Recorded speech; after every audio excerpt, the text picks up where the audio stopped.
What up, Naughty Steppers? It's Connor Whitmore here again with another review for you on the Nawtystep channel. I am glad to be back, and in today's video I'm going to be talking about the debut album from PhaseOne, released on Disciple Records, Transcendency. Here we have 13 fresh cuts from Australian Graeme Duffy, aka PhaseOne, regarded by many as one of, if not the main figure, when it comes to the METALSTEP brand of music. A style of dubstep bringing together heavy metal and dubstep.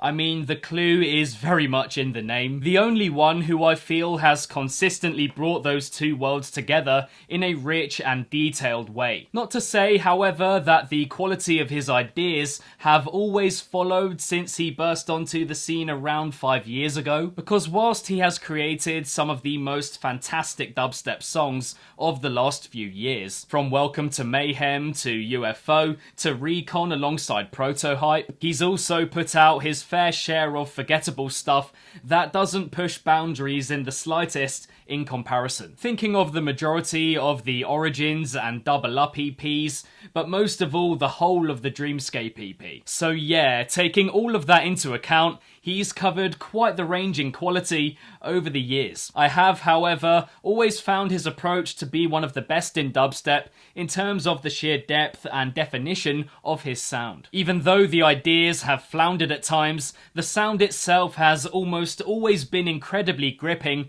and difficult to tear myself away from. Now that I've listened to Transcendency a few times through though, I'd say this thing turns out pretty much as expected for me. There are a few tracks that I really enjoy, some that I'm not that big on, others that lie bang in the middle, and the overall sharpness of the sound throughout is pretty mind-blowing. The songs I like most here are a result of the sound standing out much more than the ideas. Track 5, Ultima, is for me the first track on the album that truly seizes the attention and takes you off your seat. I appreciate the hip-hop inspired intro, nice dynamic between the vocal and the percussion here, but it's the heaviest parts that really wow, beastly and savage, whilst keeping it quite minimal, a very powerful approach.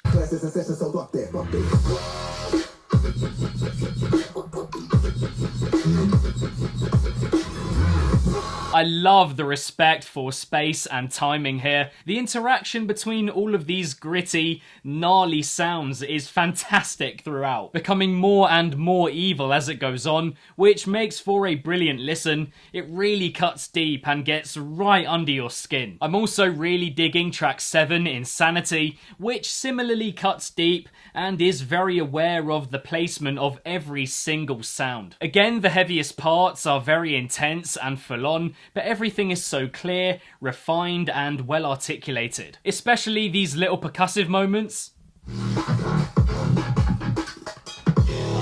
Yeah, they're so brilliant.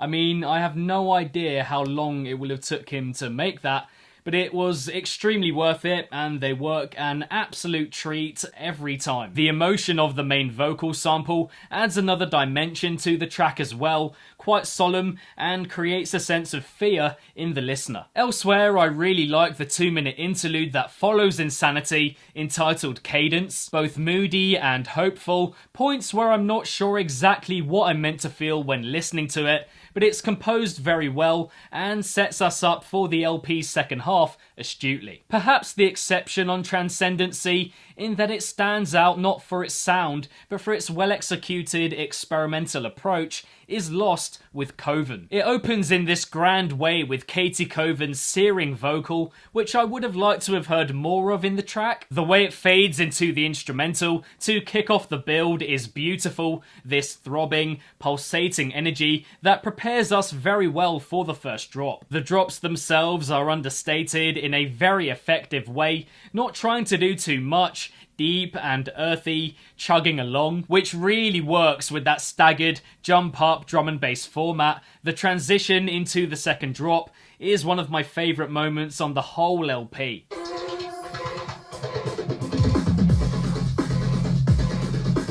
Oh, it's so good. But all of this good does come with a load of material that doesn't quite reach that level. The track I'm perhaps most undecided on is Demon Hunter with Subtronics. I love the snappy feel to the introduction here, the way that the atmosphere builds, not forgetting of course the already iconic first vocal sample. We can do this the easy way or the hard way. But the dubstep, even though very colourful and fruity, a mad mix of heavy, harsh synths and cute, wonky effects, tries to do too much, I feel, as if it can't quite make its mind up, and in reference to that vocal sample, does do things the hard way. And there are several other tracks here that I feel have good moments and touches, but which don't quite excel for their duration. Crash and Burn with Northlane has some fantastic heavy metal balladry in it, another track that transitions well from section to section, but the full throttle dubstep doesn't offer anything new, and the heavy metal and dubstep aspects of it don't feel particularly interwoven. The bouncy opening to Digital is some of the most rhythmical metal music I've heard in a while, very infectious swing to it, but it loses direction at important moments, and the mid-tempo leaning drops are unfortunately everything I dislike about that style of music. Just walls of sound with hardly any interaction between them, quite jarring in its delivery, and it just doesn't work.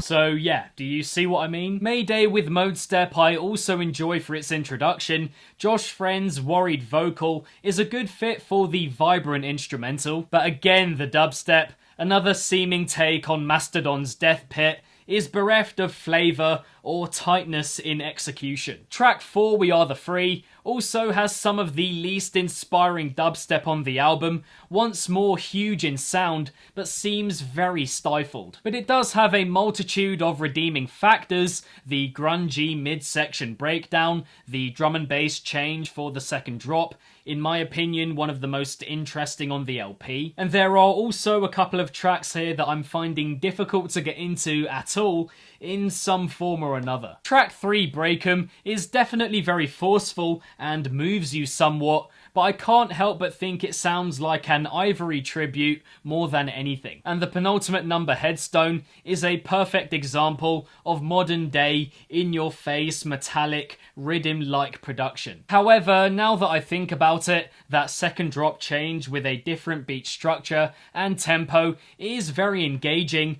and one of my favourites here. But overall, I do just feel Transcendency is what you get from most albums. Tracks that you enjoy, others not so much, and a load that are in the middle. Generally speaking, I think the production quality is great, pretty much across the whole thing, very rich and full and detailed in its design. I really appreciate the transitioning between some of the songs when listening to the album from start to finish. The experimentation I find admirable, even though it doesn't work at times, from D&B to mid-tempo, different kinds of dubstep. It's great that he tried things out for this LP. The heavy metal theme that runs through the album gives it a very strong character and is also a good reminder of Duffy's roots. And the percussion, I would say, is almost completely flawless from beginning to end, and that's extremely rare in a predominantly dubstep project. Generally speaking, on the bad side, I would say that there are quite a few superfluous moments across the 13 tracks. Moments that are a bit plain and could have been cut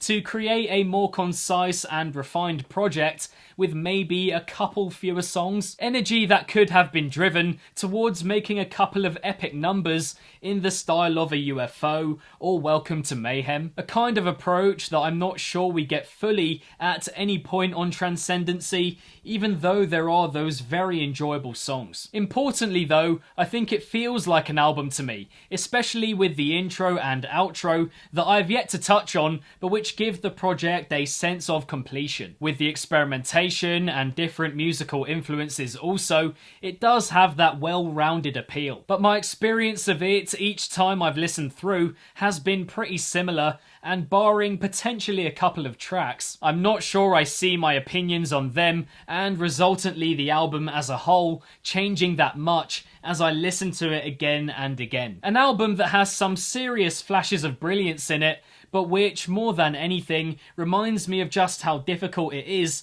to make a truly fantastic wall-to-wall banger LP. Now, in terms of my favourite on the LP, then I think I would have to go with Insanity. A stunning display of very detailed, visceral sounds, ridiculously nasty in the best way possible, best representation of his sound on the whole album for me. And in terms of recommendations, if you enjoyed the album, then I would just look at some old PhaseOne stuff, maybe some Sullivan King as well, and also the works of the metal artists featured here, maybe their last few albums or so. So yeah, quite a lot to explore there. And so there we have it, guys, for another review on the Nawtystep channel, this time of the debut album from PhaseOne, Transcendency. Thank you very much, and as always, for tuning in. What did you guys make of the album? Which track is your favourite of the 13? Let me know in the comments below. If you enjoyed this review, then be sure to give it a big old thumbs up, and subscribe to the channel if you haven't already, hitting the notification bell along the way. For those that are new, Nawtystep is all about coverage of bass music across a wide variety of genres, from EP and album reviews, to top 5s and top 10s, rave footage, opinion pieces, and more. So again, if that's something that interests you, then consider subscribing. For some other Disciple related videos on the channel, check out the link next to my head somewhere. Social media links are in the description box down below. And lastly, if it's naughty, then you know, guys. So be sure, as always, to keep it naughty and stay safe. And I shall see all of you legends in the next one. Peace out.